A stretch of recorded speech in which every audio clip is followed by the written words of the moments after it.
আসসালামু আলাইকুম সবাইকে স্বাগত জানাচ্ছি আমাদের আজকের ক্লাসে। আজকে আমরা আলোচনা করতে চাই ডগ বাইট নিয়ে। যদিও এটা পিডিয়াট্রিক্সের টপিক, বাট আসলে অ্যাডাল্ট পার্সনেও এখানে আমাদের থিওরি আসলে অলমোস্ট সেম থাকবে। বিশেষ করে আমরা যখন ম্যানেজমেন্ট বলবো, অ্যাডাল্ট পার্সন হোক বা পেডিয়াট্রিক এজ গ্রুপ হোক, মোটা দাগে ম্যানেজমেন্ট আসলে প্রায় same, actually same management. So অ্যাডাল্টের ক্ষেত্রেও আসলে একই হিসাব আসবে, তবে আমরা স্পেশালি ক্লাসে পেডিয়াট্রিক পারপাস মানে ভিউ থেকে আমরা আসলে আলোচনাটা করব। সো আমরা আসলে দেখি যে বাচ্চাদের ক্ষেত্রে ডগ বাইট ইনজুরিটা খুবই কমন। আমাদের যত রকম অ্যাক্সিডেন্টাল ইভেন্টগুলো আমরা আসলে বাচ্চাদের ক্ষেত্রে হতে দেখি। কী কী অ্যাক্সিডেন্টাল ইভেন্ট বাচ্চাদের ক্ষেত্রে খুব ফ্রিকোয়েন্টলি দেখা যায়? একটা হচ্ছে drowning, very common.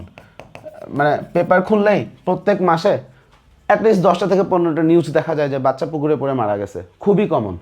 So drowning very frequent. একটা হচ্ছে ডগ বাইট, এটাও অনেক কমন। এর বাইরে গ্রামগঞ্জ এলাকা, এই ধরনের জায়গাগুলোতে আমরা দেখি যে অর্গানোফসফরাস কম্পাউন্ড পয়জনিং বা কেরোসিন পয়জনিং। হ্যাঁ, বাচ্চা ভুল করে কেরোসিন খেয়ে ফেলছে, ওটাকে কোনো কিছু মনে করে কৌতূহলবশত মুখ লাগাইছে, খেয়ে ফেলছে। সো এইগুলো আসলে বাচ্চাদের ক্ষেত্রে এই অ্যাক্সিডেন্টাল ইভেন্টগুলো আমরা খুবই ফ্রিকুয়েন্টলি দেখি। সো ডগ বাইট এগুলোর মধ্যে একটা। প্রশ্ন হচ্ছে ডগ বাইট বাচ্চাদের ক্ষেত্রে এত ফ্রিকুয়েন্টলি আসলে কেন হয়? সো এখানে ইন্টারেস্টিং ব্যাপার হচ্ছে, এটা আমরা আসলে দেখি যে যারা মেল চাইল্ড তাদের ক্ষেত্রে ব্যাপারটা বেশি, এবং যাদের বয়স 6 থেকে 12 বছর এদের ক্ষেত্রে ব্যাপারটা বেশি দেখা যায়। রিজন কি? রিজন হচ্ছে এই বয়সটা খুবই চঞ্চলতার বয়স। এই বয়সে বাচ্চারা খুবই চঞ্চল হয়ে থাকে, খুব ছোটাছুটি করে, রাস্তাঘাটে চলে যায়, রাস্তাঘাটে বিড়াল পেলে বিড়াল ধরে, কুকুর পেলে কুকুর ধরে, কুকুরের সাথে মুখ লাগায়, কুকুরের সাথে খেলাধুলা করে, কুকুরকে দেখলে ঢিল মারে, কুকুরকে ধাওয়া দেয়, কুকুর বাচ্চাকে ধাওয়া দেয়। সো এই ধরনের অ্যাক্টিভিটিসগুলো এই বয়সে আসলে খুব ফ্রিকুয়েন্টলি আমরা দেখতে পাই। তো যখন এই ধরনের ইন্টারাকশনগুলো হয়, এখানে অনেক জায়গাতেই দেখা যাচ্ছে ডগ বাইট হয়ে যাচ্ছে, বা কুকুরের হয়তো বা একটা লালা চেটে দিছে। লালা চেটে দিলে কী হবে সেটা আমরা পরে আলোচনা করব, কিন্তু এই ধরনের ইভেন্টসগুলো হয় এবং সেইখান থেকে আসলে এই ডগ বাইট ইভেন্টস আসলে আমরা পাচ্ছি। এখন ডগ বাইট কেন ইম্পর্ট্যান্ট? এখানে আসলে আমি দুইটা অ্যাসপেক্ট বলবো। একটা হচ্ছে র্যাবিস। সো যদি এটা র্যাবিড অ্যানিমেল হয়ে থাকে, সো ডেফিনেটলি র্যাবিস ডেভেলপ করার রিস্ক থাকে, চান্স থাকে। আর একবার যদি র্যাবিস ডেভেলপ করে ফেলে, দেন দ্য মর্টালিটি রেট ইজ 100%। তাহলে 100% ফ্যাটালিটি। এখন অবশ্য একটা ব্যাপার আছে, 2025 সালে আমার মাসটা ঠিক খেয়াল নেই, খুব সম্ভবত অক্টোবর, নভেম্বর, ডিসেম্বর, এই 3 মাসের মধ্যে, খুব সম্ভবত অক্টোবর মনে হয়, সেপ্টেম্বর বা অক্টোবর, আমি একটা নিউজ দেখলাম যে পাকিস্তানে একটা র্যাবিসের পেশেন্ট কমপ্লিট রিকভারি হয়ে গেছে, মানে পেশেন্টটা সার্ভাইভ করে গেছে। কিছু নিউরোলজিক্যাল সিকুয়েল হয়তো বা ছিল, বাট পেশেন্ট সার্ভাইভড। সো এইগুলো আসলে এক্সট্রিমলি রেয়ার একটা ইভেন্ট, কিন্তু ওভারঅল হিসাব ধরলে র্যাবিসের মর্টালিটি রেট আসলে 100%। এখন এই জন্য এটা আমাদের জন্য খুবই ইম্পর্ট্যান্ট। বাট এইটার পাশাপাশি আমাদের এখানে আরও একটা কনসার্ন হচ্ছে আমাদের এখানে ইনফেকশন। সেটা কি? যে ডগ বাইট, একটা কুকুর যখন কামড় দিচ্ছে, কুকুরের মুখের মধ্যে ওরাল ক্যাভিটিতে অনেকগুলা ব্যাকটেরিয়া আছে, বিভিন্ন অ্যারোবিক ব্যাকটেরিয়া আছে, অ্যানারোবিক ব্যাকটেরিয়া আছে, গ্রাম পজিটিভ ব্যাকটেরিয়া আছে, গ্রাম নেগেটিভ ব্যাকটেরিয়া আছে। তাহলে ওখান থেকে একটা পলিমাইক্রোবিয়াল ইনফেকশনও কিন্তু আসে। টিটেনাসের একটা রিস্ক থাকে। তাহলে টিটেনাস থেকে শুরু করে আমরা এখানে পলিমাইক্রোবিয়াল ইনফেকশন সেটাও আসলে হতে দেখি ওই বাইটের ওই জায়গাটাতে। সো এইগুলো আমাদের বেসিক কনসার্ন, বাট আমাদের প্রাইম কনসার্ন হচ্ছে 100% মর্টালিটি রেট, র্যাবিস। এখন কোনো একটা পার্সনের যদি আসলে ডগ বাইট হয়, আমরা নর্মালি আসলে এই জিনিসটাতে আমাদের কয়েকটা কনসার্ন থাকে। সেটা কি? এটা তো খুব স্বাভাবিক যে একটা পার্সনের যদি ডগ বাইট হয়েই যায়, এটা তো আসলে পুরোপুরি ক্লিনিক্যাল আমি দেখতে পাচ্ছি এটা তো। বাট এখানে হিস্ট্রি নেওয়ার সময় আমরা পার্টিকুলার কয়েকটা জিনিসে আমরা আসলে খেয়াল করি। সেটা কি? এক নাম্বার হচ্ছে যে কুকুরটা মানে কামড় দিছে, সেই কুকুরটা কি মানে রাস্তার স্ট্রিট ডগ, এটা কি স্ট্রিট ডগ বা ওয়াইল্ড কোনো ডগ কিনা? হ্যাঁ, স্ট্রিট ডগ বা ওয়াইল্ড ডগ, নাকি এটা একটা পেট ডগ? এটা হচ্ছে ফার্স্ট কোশ্চেন। কেন? কারণ হচ্ছে যেগুলো পোষা কুকুর, এদের অনেককেই ভ্যাকসিন আগে থেকে দেওয়া থাকে, তো সেইখানে আমাদের রিস্ক রিলেটিভলি কম। কিন্তু যেগুলা রাস্তার কুকুর, হ্যাঁ, বা ওয়াইল্ড ডগস, হ্যাঁ, স্ট্রে অ্যানিমেলস, এইগুলোর ক্ষেত্রে কিন্তু আসলে র্যাবিস হওয়ার প্রবাবিলিটি খুব বেশি। সেকেন্ড কোশ্চেন যেটা, সেটা হচ্ছে এই ঘটনা কি আনপ্রোভোকড, নাকি এটা একটা প্রোভোকড ঘটনা? এটা খুবই ইম্পর্ট্যান্ট কোশ্চেন। কারণ প্রোভোক্ট আনপ্রোভোক্টের ব্যাপারটা কি, মনে করো একটা বাচ্চা কুকুরের দিকে ধেয়ে গেছে, কুকুর এসে বাচ্চাকে কামড় দিছে, এটা একটা প্রোভোক্ট ঘটনা ছিল। একটা বাচ্চা কুকুরকে একটা ঢিল মারছে, কুকুরটা এসে তাকে কামড় দিছে, এটা একটা প্রোভোক্ট ঘটনা। এখন প্রোভোক্ট ঘটনাগুলা এগুলা কুকুরের ন্যাচারাল মানে বৈশিষ্ট্য। সো এই জায়গাটাতে ওই কুকুরটা পাগলা কুকুর বা ও র্যাবিড অ্যানিমেল এরকম হওয়ার প্রবাবিলিটি যতটা বেশি, কিন্তু একটা আনপ্রোভোক্ট ইভেন্টে র্যাবিড অ্যানিমেল হওয়ার প্রবাবিলিটি তার থেকে বেশি, যে আনপ্রোভোক্ট অবস্থায় একটা কুকুর যে কামড় দিয়ে ফেলছে। সো এটা তখনই হয় যখন সাধারণত কুকুরগুলো নিজে র্যাবিস দ্বারা আক্রান্ত থাকে। সো যে সকল কুকুর র্যাবিড অ্যানিমেল, যাদের যাদের র্যাবিস আছে, সো এদের ক্ষেত্রে আনপ্রোভোক্ট অ্যাটাকের রেটটা অনেক বেশি। আমি বলছি না যে আনপ্রোভোক্ট হলে 100% টাইম র্যাবিসই হবে, নাও হতে পারে, কিন্তু majority of the times there is a risk. তাহলে এইটা আমাদেরকে দেখতে হবে যে এটা কি পেট ডগ নাকি ওয়াইল্ড ডগ, এটা কি আনপ্রোভোক্ট নাকি এটা প্রোভোক্ট। এর পাশাপাশি আমাকে আরও কিছু জিনিস জানতে হবে, সেটা হচ্ছে যে অ্যাফেক্টেড পারসন তার টিটেনাস ইমিউনাইজেশন আছে কিনা, সে কি টিটেনাস ভ্যাকসিন আগে পাইছে নাকি পায় নাই, এটাও আমাদেরকে জানতে হবে, বিকজ এখানে টিটেনাসের একটা ভালো রকমের রিস্ক আসলেই থেকে থাকে। সো এটা আমাদেরকে জানতে হবে। তাহলে মোটা দাগে এই কোশ্চেনগুলো আমার হিস্ট্রিতে লাগবে। অন দ্য আদার হ্যান্ড, যখন আমি আসলে পেশেন্টকে এক্সামিন করবো, আমাকে কয়েকটা জিনিস দেখতে হবে, সেটা হচ্ছে অ্যাকচুয়ালি কোন সাইটে ডগ বাইটটা হচ্ছে। যেমন ফর এক্সাম্পল, হাতে বা পায়ে ডগ বাইট যতটা মানে ভয়াবহ, আমাদের ফেস, নেক বা ফেসের আশেপাশের স্ট্রাকচারগুলোতে ডগ বাইট তার থেকে বেশি ভয়াবহ। কারণ একটা কুকুর পায়ে কামড় দিছে, সেখান থেকে আমার র্যাবিস আলটিমেটলি হওয়ার, যদি হয়ও সেটার আগে অ্যাটলিস্ট 7 থেকে 10 দিন এরকম একটা টাইম আমি হয়তো বা পাবো, এর মধ্যে আমি ভ্যাকসিন দিয়ে দিলে আমি সেফ। কিন্তু যদি কারো মুখে একটা ডগ বাইট হয়, সেখানে মানে আমাদের র্যাবিস ভাইরাসটা খুব র্যাপিডলি সে সেন্ট্রাল নার্ভাস সিস্টেমে চলে যেতে পারে। তো সেখানে ওই ইন্টারভেনিং পিরিয়ডটা খুব কম হয়ে থাকে। সো সেগুলো বেশি মোর সিরিয়াস ইনফেকশন হয়, মোর সিরিয়াস কেস হয়ে থাকে, এবং সেখানে র্যাবিস খুব দ্রুত ডেভেলপ করে ফেলে। সো খুব আর্লি মেজারমেন্ট না নিলে পেশেন্টের মানে খুব আর্লি আমরা দেখবো র্যাবিসের ফিচার ডেভেলপ করে গেছে। So site of the infection is very important. Second, আমাকে যেটা দেখতে, বিশেষ করে ফেসের এখানে হলে সেটার মানে সিভিয়ারিটি বেশি হয়ে যায়। সেকেন্ড হচ্ছে আন্ডারলাইং স্ট্রাকচার কি, এখানে যেখানে ডগ বাইট হয়েছে সেখানে আন্ডারলাইং স্ট্রাকচার ইনভলভ হয়েছে নাকি হয় নাই, কি আছে সেটা দেখতে হবে। বিশেষ করে বোন ইনভলভমেন্ট হলো কি না, মেজর কোনো ভেসেল ইনভলভড হলো কি না, কতটুকু আসলে ড্যামেজ হচ্ছে, we need to check that. কারণ অনেকে মনে করে কুকুর কামড় দিয়ে শুধু কামড়ের একটা দাগ হবে, ইটস নট নেসেসারি। অনেক সময় কুকুর কামড় দিয়ে মাংস সহজ খুলে নিয়ে আসে। আমি এরকম ছবিও দেখছি যে উপরের ঠোঁটে কামড় দিয়ে ঠোঁটের মাংস পুরাটা টেনে নিয়ে চলে গেছে, মুখের এখানে কামড় দিয়ে মুখের মাংস নিয়ে চলে গেছে, গলার এখানে কামড় দিয়ে গলার মাংস নিয়ে চলে গেছে, ভেতরের মেজর আর্টারিজ এক্সপোজড হয়ে গেছে। সো ডগ বাইট খুব সিরিয়াস হতে পারে। তো আমার এখানে আন্ডারলাইং স্ট্রাকচার কি আছে, সেটা কোন স্ট্যাটাসে আছে, সেটা অবশ্যই দেখতে হবে। বিকজ ওইটাতে আমার ট্রিটমেন্ট লাগবে কিনা বা ওইটার জন্য আমাকে স্পেশাল কোনো কিছু করতে হবে কিনা, সেটা আমি যদি জাস্ট ইগনোর করে যাই তাহলে তো হলো না। তাহলে এইটা আমাদেরকে দেখতে হবে। এখন নর্মালি যখন একটা কুকুর কামড় দেয়, আমাদের এখানে যে ইনজুরি হয়, সেই ইনজুরিটা এভারেজ 3 রকম ইনজুরি আমি দেখি। এখানে একটা কথা বলছি, আমি কিন্তু এখানে বলতেছি ইনজুরির প্রকারভেদ। ডগ বাইট থেকে যে ইনজুরি হয়, সেই ইনজুরি আসলে 3 প্রকার। আচ্ছা, এখন ইনজুরি 3 প্রকার, এটা এক জিনিস, আর ডগ বাইটের ক্রাইটেরিয়া আলাদা আছে, বা ক্যাটাগরাইজেশন আছে আলাদা। 3টা ক্যাটাগরিতে ডগ বাইটকে আমরা আলাদা করি, ক্যাটাগরি কিন্তু আলাদা। আমি কিন্তু ক্যাটাগরির কথা বলছি না, বিকজ ক্যাটাগরি অনুযায়ী ট্রিটমেন্ট হয়, আমরা সামনে ক্যাটাগরি নিয়েও কথা বলবো। বাট এটা হচ্ছে ডগ বাইটের কারণে যে ইনজুরিটা হয়, সেই ইনজুরি টাইপসের কথা বলতেছি। সো আমাদের এখানে 3 টাইপের ইনজুরি আমরা হইতে দেখি। একটা দেখি পাংচার উন্ড, একটা আমরা দেখি হচ্ছে অ্যাব্রেশন, আর একটা আমরা দেখি laceration. So abrasion, puncture wound, laceration. Abrasion কি ডাবল এস? আচ্ছা, বানানটা একটু দেখিয়ে নিই, আমি ভুলে গেলাম বানানটা। সো কথা হচ্ছে puncture wound, abrasion wound, laceration wound. আমরা আসলে এই 3 ধরনের উন্ড আসলে হতে দেখি। বাট আমাদের উন্ডের categorization different, because according to wound categorization আমাদের সেই অনুযায়ী আসলে আমাদেরকে আসলে ট্রিটমেন্ট দিতে হয়। তাহলে একটা পেশেন্টের ডগ বাইট হয়ে গেছে, আমি ক্লিনিক্যালি দেখেই এটা বুঝছি যে এটা ডগ বাইট, আমি হিস্ট্রিও পাচ্ছি। এখন ওই মোমেন্টে আমরা আসলে অ্যাসেসমেন্টের জন্য কোনো ইনভেস্টিগেশন করবো কি না। নর্মালি আমাদের এখানে কিছু ইনভেস্টিগেশন আসলে করতে হবে। একটা হচ্ছে, যদি এমন হয় যে আমি দেখতেছি একটা উন্ড হয়েছে, একটা এক্স রে ওই জায়গাটা করে ফেলা হচ্ছে। একটা হাতে উন্ড হয়েছে, হাতের এইখানকার একটা এক্স রে করে ফেলবো। পায়ে উন্ড হয়েছে, যেইখানে কামড় ওই এরিয়ার একটা এক্স রে করে ফেলতে হবে।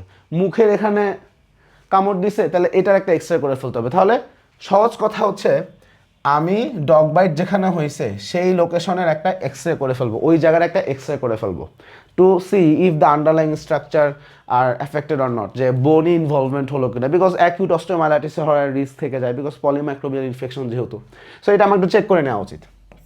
সেকেন্ড হচ্ছে যেখানে আমার ডগ বাইট আছে সেখানে ওই উন্ডে আমি একটা সোয়াব নিয়ে কালচার অ্যান্ড সেন্সিটিভিটি করতে পাঠাতে হবে। তাহলে আমি কি করব, উন্ডের ওখান থেকে একটা সোয়াব নিব, সোয়াব নিয়ে সেটা কালচার অ্যান্ড সেন্সিটিভিটি করতে দিব। তাহলে এই জিনিসটা আমাকে অবশ্যই করতে হবে, ভেরি ইম্পর্টেন্ট, বিকজ সাধারণত এগুলা পলিমাইক্রোবিয়াল ইনফেকশন হয়ে থাকে। সো ওইটাকে অবশ্যই আমাকে অ্যাসেস করতে হবে। তাহলে মোটা দাগে আমরা আসলে এই দুইটা জিনিসই আসলে করতে চাই। এখন ক্যাটাগরাইজেশন, একটা ডগ বাইটের আমি যদি ট্রিটমেন্ট দিতে চাই, ট্রিটমেন্ট আসলে কি হবে, it depends on the categorisation of the wound, এবং এই ক্যাটাগরাইজেশনটা ভেরি ইম্পর্টেন্ট ফর আস। তাহলে ক্যাটাগরাইজেশন আমাদের মোটা দাগে আমরা আসলে তিনটা ক্যাটাগরি ফেলি, ক্যাটাগরি 1, ক্যাটাগরি 2, ক্যাটাগরি 3। ক্যাটাগরি 1 কি, মনে করি একটা কুকুর এসে পায়ের সাথে একটু জাস্ট গা ঘষাইছে, হ্যাঁ, যেটা করে এরা, অথবা জাস্ট একটু লিকিং করছে, যে কুকুর দেখে না যে জিবাদ এরকম চাটে।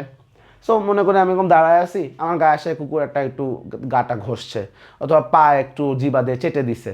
সো এইখানে একটা জিনিস মাথায় রাখতে হবে, স্কিন ইনট্যাক্ট কিনা। আমার স্কিনে কোনো কাটা ছেঁড়া, কোনো মাইনর অ্যাব্রেশন, কোনো স্ক্র্যাচ কিচ্ছু নাই, নাথিং, একদম পিওর ইনট্যাক্ট স্কিন। এই ইনট্যাক্ট স্কিনে একটা কুকুর লিকিং করছে, অথবা জাস্ট কুকুরটা একটা ঘষা দিছে, জাস্ট একটু ঘষা খাইছি, হ্যাঁ, তার গায়ে একটা, এইগুলো category 1 and it requires no treatment.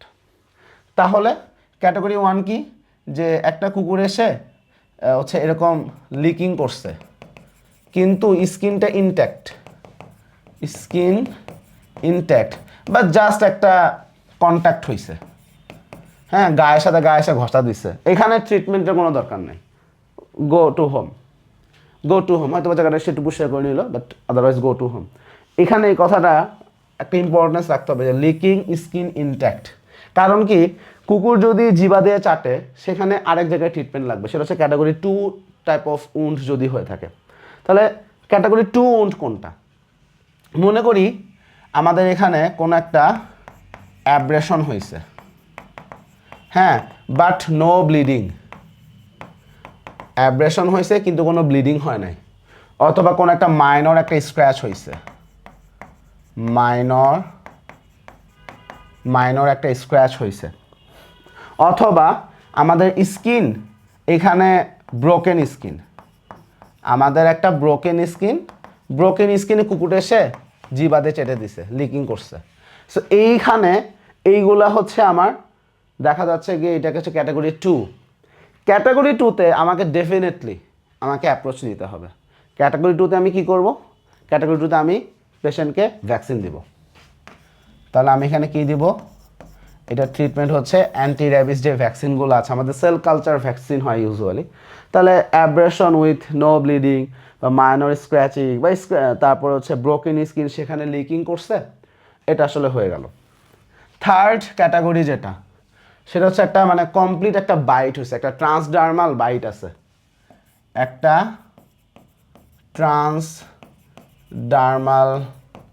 Byte আছে, ব্লিডিং হয়েছে, সহজ কথা একটা একটা পিওর একটা বাইট, ব্লিডিং হয়েছে, হ্যাঁ, ল্যাসারেশন হয়ে গেছে, অ্যাব্রেশন উইথ ব্লিডিং, হ্যাঁ, পাংচার উন্ড, এইগুলা হয়ে গেছে, হ্যাঁ, this is category 3, this is category 3। এবং এইখানে ট্রিটমেন্ট হচ্ছে আমাকে ভ্যাকসিনও দিতে হবে এবং এইখানে আমাকে ইমিউনোগ্লোবিউলিনও দিতে হবে, অ্যান্টি র্যাবিস, হ্যাঁ, আমাদের ভ্যাকসিন দিতে হবে, ইন্ট্রাভেনাস ইমিউনোগ্লোবিউলিন সেটাও আমাকে আসলে দিতে হবে। সো ক্যাটাগরাইজেশনের ইম্পর্টেন্স। এখন এটা থেকে একটা কমন ব্যাপার, সেটা হচ্ছে তোমাদের পরিচিত মানুষই রেগুলার কোশ্চেন করবে, বলবো কি যে আমি রাস্তা দিয়ে হাঁটছিলাম, একটা কুকুর এসে আমার জিবা দিয়ে আমার পা চেটে দিছে, এটা খুব কমন, যে দাঁড়ায় আছে পায়ের পাতায় এসে জিবাতে চেটে দিল। এখন প্রশ্ন সে জিজ্ঞাসা করবে যে আমি কি ভ্যাকসিন দিব নাকি দিব না, তো উত্তর হচ্ছে ইনট্যাক্ট স্কিন হলে লাগবে না, আর যদি ওখানে কোনো মানে অ্যাব্রেশন ছিল,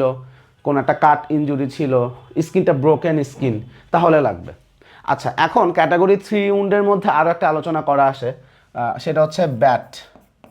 হ্যাঁ, ব্যাট বাইট বা স্ক্র্যাচ, হ্যাঁ, কোনো একটা বাদুর থেকে যদি কামড় আসে বা বাদুরের খামচি লাগে, সেখানেও আমাদেরকে ইন্ট্রাভেনাস ইমিউনোগ্লোবুলিন দিতে হবে, ভ্যাকসিন দিতে হবে, র্যাবিসের ভ্যাকসিন। কারণ ব্যাট বাদুর থেকেও কিন্তু র্যাবিস ছড়ায়। সো ব্যাট, বিড়াল, কুকুর, হ্যাঁ, বাদুর, এগুলো আমাদের র্যাবিড অ্যানিমেলস। তাহলে এইটা আমাকে দেখতে হবে।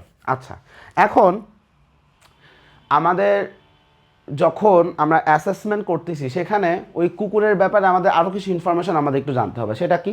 সেটা হচ্ছে ওই কুকুরের মধ্যে এরকম হচ্ছে মানে কিছু আছে না, পাগলা কুকুর আমরা দেখি, পাগলা কুকুরের নেচার আছে কি না। পাগলা কুকুরের নেচার থাকলে সেটা র্যাবিড অ্যানিমেল হওয়ার প্রবাবিলিটি ভেরি হাই। সো ওইগুলাকে খুব দ্রুত আইসোলেট করে ফেলতে হবে। যদি এমন হয় যে আনপ্রোভোকড ইউজ ছিল র্যাবিড অ্যানিমেল, অ্যাকচুয়ালি পাগলা কুকুর, এগুলোকে খুব দ্রুত আইসোলেট করে ফেলতে হবে। অথবা একটা কুকুর কামড় দিছে, আমরা পরে দেখছি লোকটা মারা গেছে, র্যাবিস হয়ে গেছে, ওই কুকুরটাকে আমাদেরকে আইসোলেট করে ফেলতে হবে। আইসোলেট করে ওটাকে আলাদা করে ফেলতে হবে যেন ওই কুকুরটা কাউকে কামড়াতে না পারে। সো এই জিনিসগুলো আমাদের একটু কনসার্নিং। আচ্ছা, ট্রিটমেন্টে ছিলাম, তাহলে আমাদের ক্যাটাগরাইজেশন আসলো। এখন মনে করি ঠিক আছে, ক্যাটাগরাইজেশন আমরা জানলাম। এখন একটা বাচ্চা আমাদের কাছে আসছে হসপিটালে, মনে করি এটা একটা বাচ্চা, মনে করি তার বয়স হচ্ছে 13 বছর। এখন সে আমাদের কাছে ডগ বাইট নিয়ে আসছে। এখন আমরা এটাকে কিভাবে ট্রিট করব?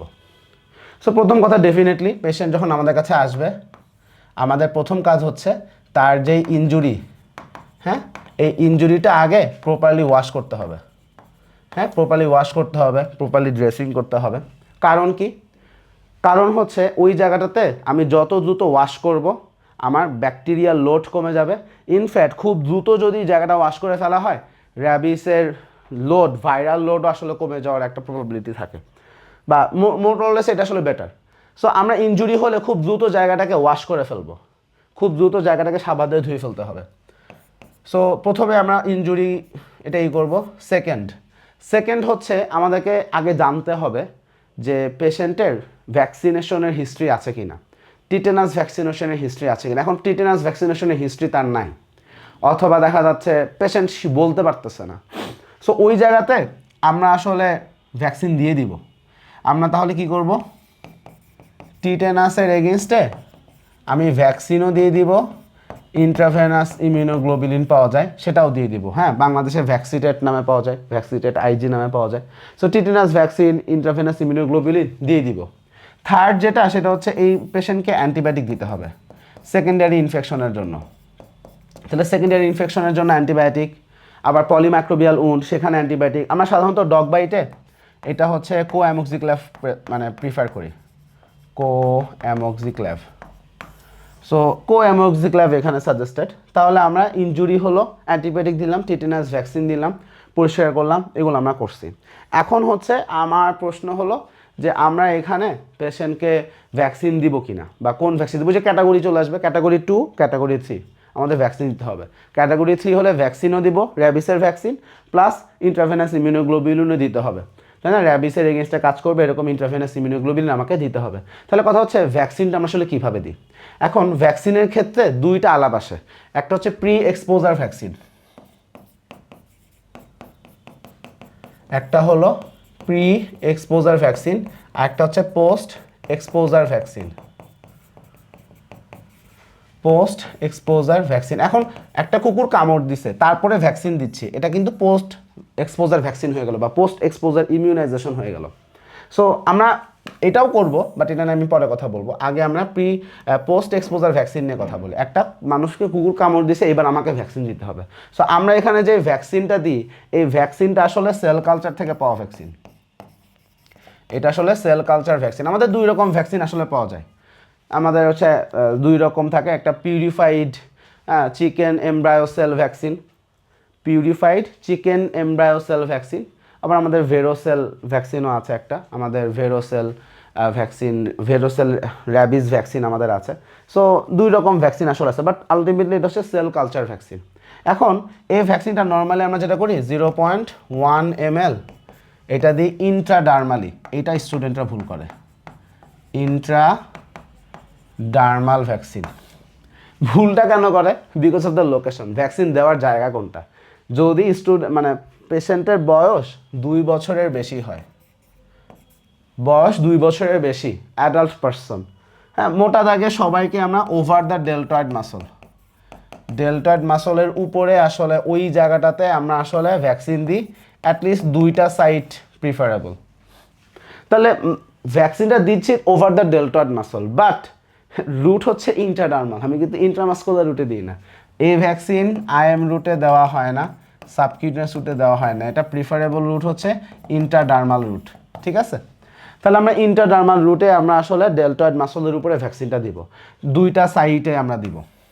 আর যদি বয়স 2 বছরের কম হয়ে থাকে তাহলে আমরা অ্যান্টেরোল্যাটেরাল থাই, অ্যান্টেরোল্যাটেরাল থাই, সেইখানে আমরা আসলে ভ্যাকসিন দিই। তাহলে লোকেশনটা হচ্ছে এটা, লোকেশন 2 বছরের নিচে হলে অ্যান্টেরোল্যাটেরাল থাই, 2 বছরের উপর হলে আমরা ইন্টারডার্মালি দিব ডেলটয়েড মাসল। আচ্ছা, অ্যান্টেরোল্যাটেরাল থাই এখানেও কিন্তু ইন্টারডার্মালি আমি দিব।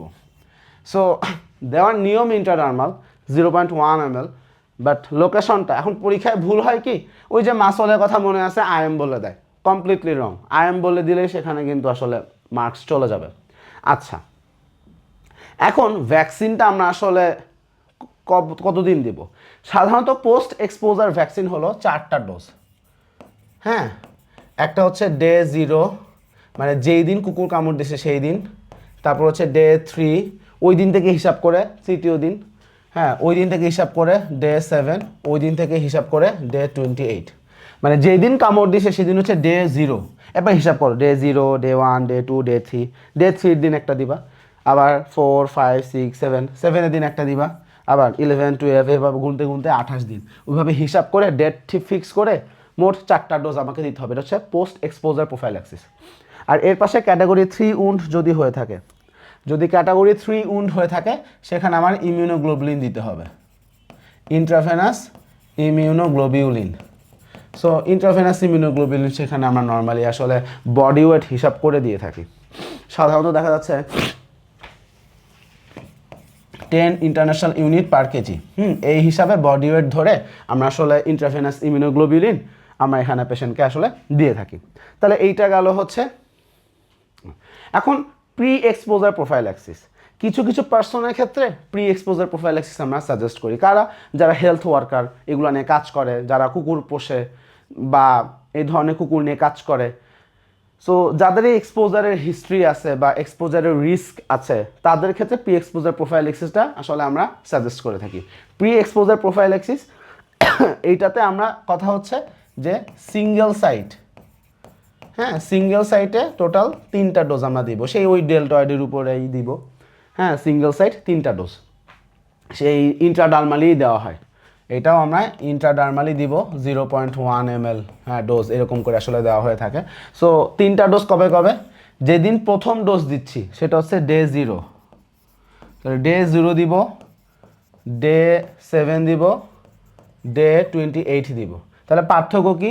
ডে 3, ডে 3তে আমি পোস্ট এক্সপোজার প্রোফাইল্যাক্সিস মানে ভ্যাকসিন দিচ্ছি, বাট প্রি এক্সপোজার প্রোফাইল্যাক্সিসে ডে 3তে দেওয়া হচ্ছে না, তাহলে আদারওয়াইজ বাকিগুলো সেম থাকে। তাহলে এটা হচ্ছে আমাদের প্রি এক্সপোজার প্রোফাইল্যাক্সিস। তাহলে মোটা দাগে আমাদের পেশেন্টের ট্রিটমেন্ট আসলে এইগুলা। এখন ডগ বাইট হলে ওখানে কি সেলাই দিব? না, কন্টামিনেটেড উন্ডে তখন সাথে সাথে সেলাই দেওয়া হবে না। তাহলে কন্টামিনেটেড উন্ডে, যে কোনো কন্টামিনেটেড উন্ড সাথে সাথে কখনোই সেলাই দেওয়া হবে না। তাহলে ওই জায়গাটাকে ওয়াশ করবো, ওয়াশ করে ব্যান্ডেজ করবো, পরেরটা পরে দেখা যাবে। আচ্ছা, এবার আসি যে প্রিভেনশনের জায়গাটা কি। সো প্রিভেনশনের জায়গাটা হচ্ছে এই যদি কারো পোষা কুকুর থাকে, পোষা কুকুরকে ইমিউনাইজেশন করে দেওয়া, বা রাস্তাঘাটে যেগুলো স্ট্রে ডগ, হ্যাঁ, সেইগুলাকে ধরে ধরে ইমিউনাইজেশন করে ফেলা, এটা হচ্ছে গিয়ে পৌরসভা, সিটি কর্পোরেশন বা বেসিক কথা প্রশাসনের কাজ।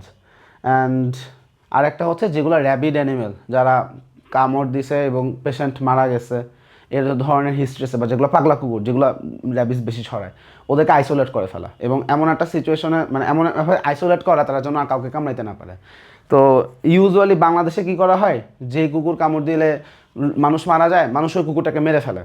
সো আমরা পরীক্ষায় মেরে ফেলবো এটা বলবো না, আমরা বলবো কুকুরটাকে আইসোলেট করতে হবে যেন সে কাউকে কামড়াতে না পারে। এটা আমরা জাস্ট এটুকু বলবো, কুকুরটাকে মেরে ফেলবো এটা আমাদের কাজ না, এটা আমাদের মানে ইয়েও না, আমরা এটা বলবো। সো এটা একটু মাথায় রেখে কথা বলতে হবে। তাহলে মোটা দাগে আমাদের ডগ বাইটের আলোচনা আসলে এইটুকুই। সবাইকে অসংখ্য ধন্যবাদ।